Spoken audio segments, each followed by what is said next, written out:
خوش آمدید ناظرین، ہم بات کر رہے ہیں کہ تربیت اور اصلاح، کردار سازی۔ حقیقت یہ ہے کہ میرے سمیت ہم سب انسان ہیں اور انسانوں سے غلطیاں ہوتی ہیں۔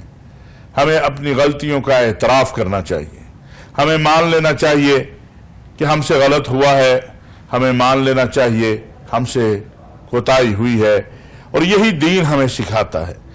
جیسے میں نے آپ سے عرض کیا، عوام صاحب نے اتنی بڑی محنت کی ہے، لیکن جب میں اس کتاب کو دیکھتا ہوں تو مجھے یہ احساس ہوتا ہے کہ یہ کتاب ہر شخص تک پہنچنی چاہیے، کیونکہ یہ اتنی آسان کتاب ہے، اس کا پڑھنا اتنا آسان ہے، اور اس میں ہمیں اپنے مسائل کے حل کے سلسلہ میں، بالخصوص دینی مسائل کے حل کے سلسلہ میں بہت سی رہنمائی ملتی ہے۔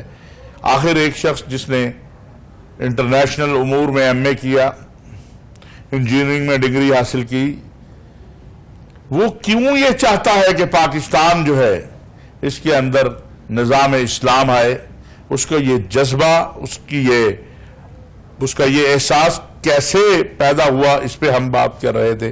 عوام صاحب، کام آپ ابوظہبی میں کرتے ہیں، پیسے آپ وہاں کماتے ہیں، محنت کرتے ہیں، کتابیں چھاپ کے آپ پاکستان میں تقسیم کر رہے ہیں اور یہ کسی فرقے کی بھی کتاب نہیں ہے، اس میں نے دیکھا کوئی کسی فرقے کے خلاف نہیں ہے، کسی مذہب کے خلاف نہیں ہے، بلکہ محبت کا درس ہے۔ تو کیوں یہ پیسے ویسے آپ اپنے بچوں پہ لگائیں، کوئی اپنی جناب اس عمر میں عیش عشرت والی زندگی، راحت والی زندگی گزاریں، کیوں آپ اس طرف چل پڑے؟ بات یہ ہے کہ اگر انسان تہ دل سے اسلام کو قبول کر لے تو پھر اس کی مرضی ختم ہو جاتی ہے، اس کی مرضی کوئی نہیں جاتی۔ اس کی مرضی وہ ہے جو اللہ چاہتا ہے، اور اس کا طریقہ وہ ہے جو نبی کریم صلی اللہ علیہ وسلم بتائیں کہ ایسے یہ کام کرنا ہے۔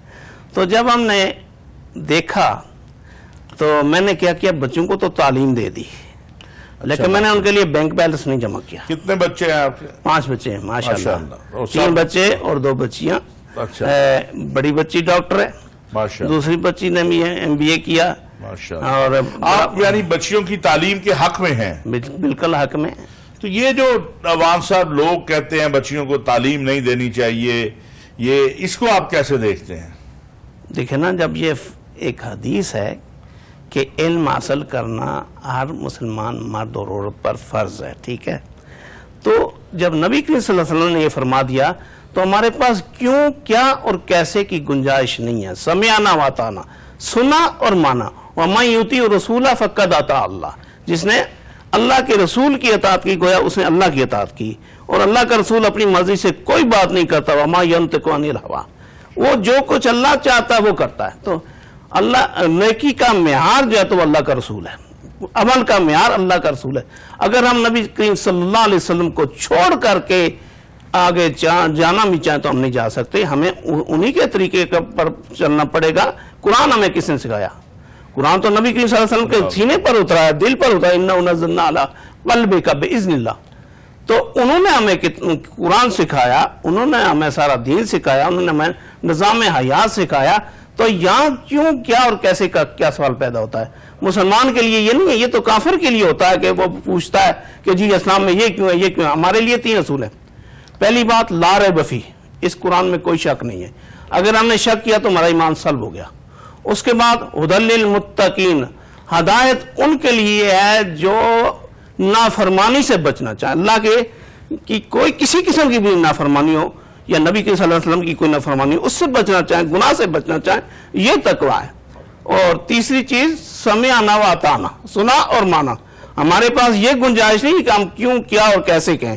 یہ تو غیر مسلم جب یہ سوال کرتے ہیں تو ہم انہیں جواب دیتے ہیں، جس نے اسلام قبول کر لیا اس کی مرضی ختم ہو چکی ہے۔ اسلام کا مطلب ہوتا ہے اپنے آپ کو اللہ کے حوالے کرنا، اپنی مرضی کو ختم کر دینا۔ یہ جو لوگ تعریف کرتے رہتے ہیں اسلام کا مطلب سلامتی ہوتا ہے، یہ سلامتی اس وقت جا کر بنتا ہے جب وہ گناہوں سے بچ جائے اور اعمال صالح کرے تو وہ سلامت ہو گیا نا، دنیا میں بھی اور آخرت میں بھی۔ اور بچے وہ صالح عمل کر ہی نہیں رہا، جیسے ہمارے ملک میں معذرت کے ساتھ کہتا ہوں کہ افتؤمنون ببعض الکتاب وتکفرون ببعض الکتاب، اگر کتاب کے کچھ حصے پر عمل کرتے اور کچھ کو چھوڑ دیتے تو اس کا انجام کیا ہوگا؟ دنیا میں سخت رسوائی اور آخرت میں سخت عذاب۔ تو اس وقت ہم اس طرح سے گزر رہے ہیں۔ تو بات یہ ہے کہ اگر ہمیں واقعہ ہی اسلام کی طرف آنا ہے تو ہمیں خالص اسلام کی طرف آنا ہوگا۔ اس میں ہم سودا نہیں کر سکتے۔ اللہ ہمارا خالق ہے، اللہ حکیم العلیم ہے، اللہ حکمت والا، وہ ہمارا رب ہے۔ اس نے جو ہمیں نظام دیا وہ ہماری خیر کے لیے ہے۔ اللہ کبھی وہ بات کہتا ہی نہیں ہے جو بندہ کر نہ سکے۔ یہ جو لوگ آج ظلم کرتے ہیں، جو کہتے ہیں جی اس دور میں اسلام کیسے نافذ ہو سکتا ہے، میں یقین کے ساتھ کہتا ہوں کہ آج کے دور میں جتنا اسلام نافذ کرنا اور جتنا عمل کرنا آسان ہے، اتنا زمانے کے کسی سے میں نہیں تھا۔ اور اگر ایک پاکستان میں ایک یا چھوٹے سے کسی ملک میں ایک اسلامی ریاست قائم ہو جائے جیسا خلفاء راشدین کے دور میں تھی، تو دنیا بغیر تبلیغ کے، بغیر جنگ کے، ساری دنیا اسلام قبول کر لے گی۔ درست۔ تو یہ آپ کا تصور ہے اور اسی تصور کو لے کر آپ آگے بڑھ رہے ہیں۔ تو عوام صاحب آگے کیا ارادے ہیں آپ کے؟ اس تصور کو آگے کیسے لے جائیں؟ ارادہ یہ ہے کہ ہم نے علماء کو متحد کرنا ہے۔ علماء نے پھر امام مساجد کو ایکٹیویٹ کرنا ہے تاکہ وہ بغیر تفریق کے لوگوں کو دین سکھائیں۔ وہ کسی جماعت سے تعلق رکھتا ہو، اس بات کو چھوڑ دیں، وہ لوگوں کو دین سکھائیں۔ تو اگر ویسے تو میں نے خلافت کا نظریہ لکھا، خلافت کے بغیر اصل اسلام نہیں ہے، اس کتاب میں شامل ہے وہ نظریہ، لیکن اگر اسی نظام کے تحت آپ ووٹنگ کے ذریعے اگر الیکشن لڑے نا، تو انشاءاللہ جب لوگوں کو دین آ گیا سمجھ میں تو کوئی بد کردار اوپر نہیں آئے گا۔ اصل میں لوگوں کے عقیدے درست ہو جائیں تو ان کے کردار درست ہوں گے، تو یہ جو ہمارے ملک میں کرپشن ہے یہ ساری ختم ہو جائے گی۔ سب سے پہلے انہیں قرآن و سنت کی طرف لایا جائے۔ تو قرآن و سنت کی طرف لانے کے لیے علماء اور ائمہ کا جو کردار ہے اسے آپ چاہتے ہیں مزید بہتر ہو؟ مزید نہیں بلکہ کمپلیٹ بہتر ہو۔ اچھا، کمپلیٹ بہتر ہو۔ بالکل نہیں، ابھی بھی تو ماشاءاللہ لاکھوں علماء ہیں، مدرسین ہیں، مساجد والے ہیں، کمی کہاں آپ دیکھتے ہیں کہ کیوں نہیں وہ کامیاب ہو رہے؟ اس لیے کہ ان میں تھوڑے تھوڑے اختلاف ہیں، اور یہ اختلاف دور کر دیں۔ مجھ سے جامعہ اشرفیہ کے علماء نے یہ سوال کیا تھا کہ فرقے کیسے ختم کرو گے؟ تو میں نے عرض کی تھی کہ علماء سارے مل کر بیٹھیں اور 4 باتوں پر اتفاق کر لیں، فرقے ختم ہو جائیں گے۔ وہ شخص جو قرآن کی کسی آیت پر اختلاف نہیں کرتا اور اس کا ترجمہ دوسرا نہیں کرتا جو امت کر چکی ہے، وہ فرقہ نہیں ہے۔ وہ شخص جو حدیث کی 6 کتابیں جس پر پوری امت اتفاق کرتی ہے ان پر اختلاف نہیں کرتا، وہ فرقہ نہیں ہے۔ وہ شخص جو صحابہ کرام رضوان اللہ علیہم اجمعین پر تنقید نہیں کرتا، وہ فرقہ نہیں ہے۔ وہ شخص جو فقہ اور تصوف پر اختلاف بے شک کرے لیکن انکار نہ کرے، وہ فرقہ نہیں ہے۔ درست۔ یعنی آپ کہتے ہیں کہ مشترکات پر اکٹھے ہو جائیں، مشترکات پر، اور وہ مشترکات ہیں قرآن و سنت، بالکل، اصحاب رسول، بالکل، عقیدہ ختم نبوت، بالکل، یہ مشترکات ہوئے۔ اور کفار کو آپ کیسے دعوت دیں گے؟ کفار کو تقریروں سے دعوت نہیں دی جاتی۔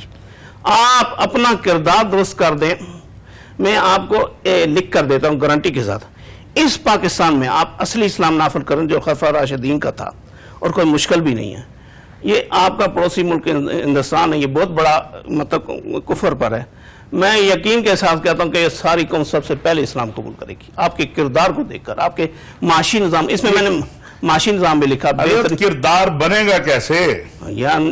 اپنی قوم کا کردار اگر آپ کتاب و سنت کو رکھ کر بنائیں گے، جب ان کو دین سکھا دیں گے، آگے چل کر ایک عمل ہے جسے کہتے ہیں ہم تزکیہ نفس۔ لوگوں کو اس بات پر آمادہ کیا جائے کہ تزکیہ یہ ہے کہ اپنے آپ کو پاک کرنا، یعنی گناہوں سے دور کرنا۔ اور اس کو قرآن نے حدیث میں احسان کہا گیا کہ اللہ کی عبادت ایسے کرو کہ گویا آپ اللہ کو دیکھ رہے ہو، نہیں تو پھر اللہ آپ کو دیکھ رہا ہے۔ فَإِن لَّمْ يَكُن تَرَاهُ فَإِنَّهُ بالکل بالکل۔ اس کے بعد جیسے انما الاعمال بالنیات، اعمال کا دار و مدار نیت پر ہے، یا الصلاۃ معراج المومنین، نماز مومنوں کی اللہ سے ملاقات ہے۔ ہم جب نماز میں کھڑے ہوتے ہیں تو خیال اپنے کاروبار میں چلا جاتا ہے، دنیا دوستوں میں چلا جاتا ہے، تو یہ نماز نہیں ہے۔ ہم کس کے سامنے کھڑے ہوئے؟ اللہ اکبر، سب سے بڑے کے سامنے کھڑے ہوئے ہیں، تو پھر یہ چھوٹے دل دماغ میں کیوں آگے؟ اس کا مطلب ہے ہماری نمازیں درست نہیں ہیں. کہاں کیا خامی کیا ہے؟ میں آپ کو بڑی بنیادی بات بتاتا ہوں. جی خامی یہ ہے کہ قرآن نے کہا ہے فویل للقاسیۃ قلوبہم من ذکر اللہ اولئک ہم فی ضلال مبین. خرابی ہے ان کے لیے جن کے قلوب اللہ کی یاد سے غافل ہے، وہ کھلی گمراہی میں ہے. یا جیسے دوسری جگہ وَلَا تُطِعْ مَنْ أَغْفَلْنَا قَلْبَهُ عَنْ ذِكْرِنَا، اس کی بات بھی نہ سنے جس کا دل میں نے اپنی یاد سے غافل کر دیا. تو اس قلب کو انسان ذاکر بنائے، اور جب قلب ذاکر ہو جائے گا تو شیطان یہاں داخل نہیں ہو سکے گا. ایک حدیث ہے کہ انسان کی گات میں ہر وقت شیطان لگا رہتا ہے. جب انسان ذکر کر رہا ہوتا ہے تو یہ دور کھڑا رہتا ہے، اور جیسے وہ ذکر چھوڑتا ہے یہ قلب میں سون ڈال دیتا ہے، اسے وسوسوں میں ڈالتا رہتا ہے. تو اس دل میں یا شیطان ہے یا اللہ ہے، یہ کبھی خالی نہیں ہے. انسان ہر وقت نیکی کی حالت یا برائی کی حالت میں، اس میں کوئی تیسری حالت اس کے پاس نہیں ہے. اور یہ آپ صاحب واضح پہ بات کریں گے، ہمیں وقفہ لینا ہے. ناظرین بات یہ ہے کہ فَاذْكُرُونِي أَذْكُرْكُمْ قرآن کریم میں ہے. اللہ پاک فرما رہے ہیں تم میرا ذکر کرو میں تمہارا ذکر کروں گا. ذکروں سے اپنے دلوں کو منور کرنا، یہ تو اسلام اس کا حکم دیتا ہے. اور ہماری بھی دعا ہے کہ اللہ تعالی ہمیں اپنے دلوں کو زندہ کرنے اور ان میں دین اسلام کی محبت اور چاشنی ڈالے. ابھی لیتے ہیں وقفہ، وقفے کے بعد دوبارہ بات کرتے ہیں.